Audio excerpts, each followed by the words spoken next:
Hey guys, it's Phil McKernan. Thanks for tuning in. Today I want to talk about happiness, or more important, your happiness, and the overwhelming arrogance that's going around the world today when it comes to happiness. It actually astounds me sometimes, and I think I probably fell into this trap myself, and probably still do. So I'm including myself in this video, probably every video I do.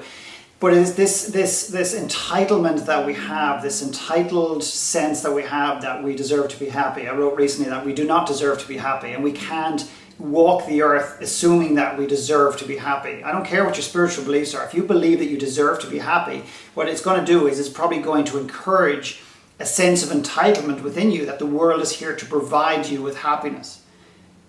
The world is here to provide you with happiness. My viewpoint is that the world is not designed to do it. It can do it, but we've got to do something.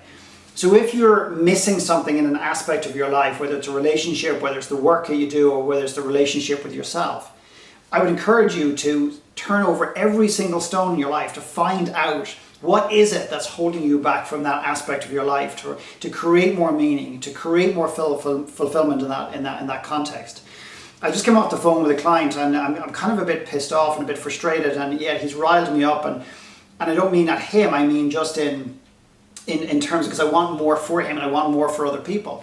And my viewpoint is, if you've got an area of your life, let's just say work, and you're going to work, and you know in your heart and soul that you're doing work that doesn't nurture yourself, that doesn't inspire you, that doesn't move you, don't expect to be happy.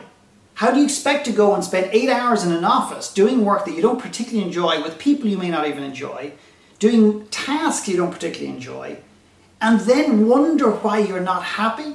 And I say happy, I mean fulfilled, that you've got energy, that you've got momentum, that you've got meaning, that you feel you're growing as a human being, that you're giving something back to humanity.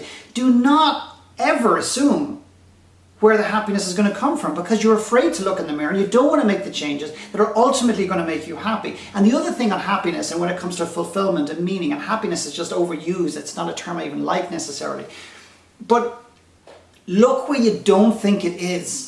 So for example, if you're looking for a connection with a partner, and you're looking for a meaningful relationship, because in essence you're lonely, but you can't say that, of course, because in society we can't use the word lonely, because we're meant to be seen as being, social butterflies and so on and so forth. So we can use that terminology when we're lying in our bed awake in the middle of the night, and we at the core are lonely within ourselves. And I don't mean people who are not have somebody in the bed next to them. I'm talking about people in life.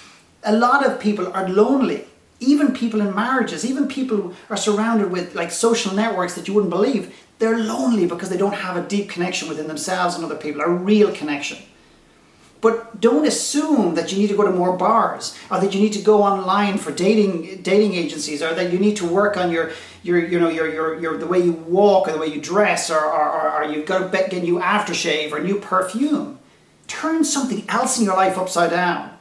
And I can't show you any mathematical equations or any scientific research to show that if you take an aspect of your life and you turn that stone, look at it like a stone, and turn it upside down and see, and by changing that, by shifting it up, you become better as a human being. You nurture yourself by putting a value on your own life, and in turn you start to recognize that actually you're worth something, that you're a better person than you could have imagined, that you ever believed possible. Do you think in that situation you're going to be more approachable to people, that you're going to be more sexy, that you're going to be more, alive, and people are going to lean into you a little bit more? Of course they are.